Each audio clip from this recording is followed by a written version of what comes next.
Did you see that crazy video, that MSNBC video, where this woman who is an anchor, she's an anchor person, starts like mocking Snowden and telling him to turn himself in? No.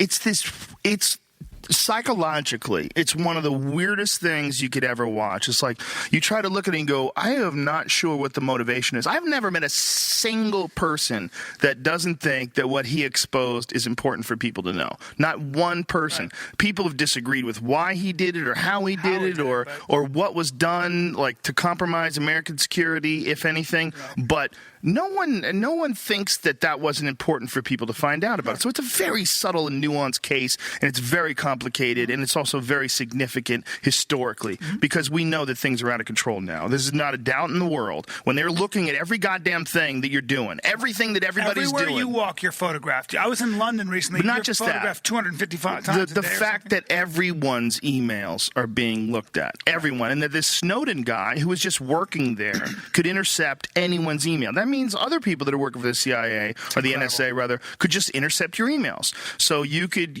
tell people that you're going to go eat some shit, and they go, "Oh, Bryan Callen's eating shit." Yeah. They know what you're doing. A regular person, not a cyborg, not a monk, not a person without emotion, not a person without weirdness or jealousy or hatred or any one person can just decide to look at your shit that works there. That's tyranny. Insanity. It's called tyranny. It isn't. It's insane. And nobody's making enough of a fuss about it, in my opinion. That's not the American way. So look at this woman's reaction. I'm gonna play this shit because this is gonna freak you out. This is China, really important relationships.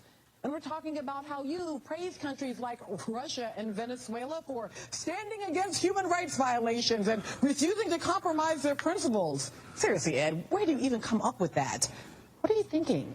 Now, I understand you don't want to come back. I mean, to do so would mean giving up your freedom. Definitely before trial and likely for several months or years thereafter. I get it. It's in prisons in the U.S. that commit actual human rights violations. We just talked about it. More than 80,000 prisoners are held in solitary confinement, some for years, some indefinitely, despite the fact that solitary is cruel and psychological damaging. I know those aren't the human rights violations, though, Ed, that you were complaining about. But you might have nothing to worry about anyway. Because unlike most of the people in solitary confinement, including Private Bradley Manning on trial for giving data to WikiLeaks, you've cultivated for yourself a level of celebrity. And that celebrity itself may just act as the protection, another kind of cloak. If you ever find yourself in a U.S. prison, you have made quite a spectacle of yourself, and the Obama administration will be very careful about how it treats you, unlike how states treat all those other prisoners. So come on home, Ed. Then, we could talk about something else. Sincerely, Melissa. That's a strange video. First of all, it's strange that it got greenlit. Yeah. That some producer said, "I like it. Let's do it. Let it rip. We love your copy.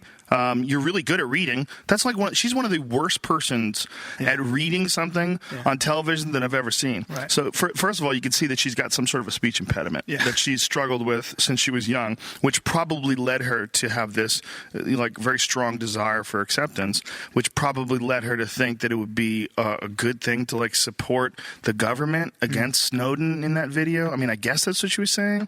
I mean, it was really hard to figure out what she was saying because all she was admitting that the government puts people in solitary confinement. She was also saying where do you get this stuff? Them talking about that Venezuela and Russia stands up for human rights violations. One of the good things about podcasting, from my learning lesson, has been is how careful you have to be about saying things you think you know the answer to. Isn't that amazing that you do that much and you still are careful?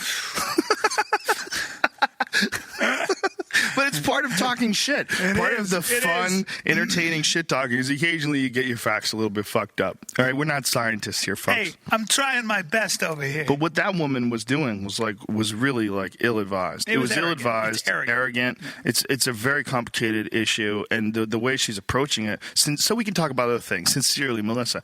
Hey, listen, Melissa, this thing that you don't want to talk about might be one of the most significant events in human history. You know why?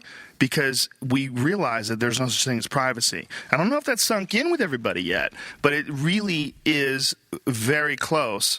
I mean, right now it's in the government's hands, and that will eventually trickle down to the people's hands. I think it's a huge problem. I think the fact that I'm always being watched by a video camera somewhere is video a huge cameras problem. are one thing, but monitoring my emails. You guys don't tell me that you're doing that. You don't need a warrant for don't that need kind of anything. stuff? Nah, it's insane. That's not right.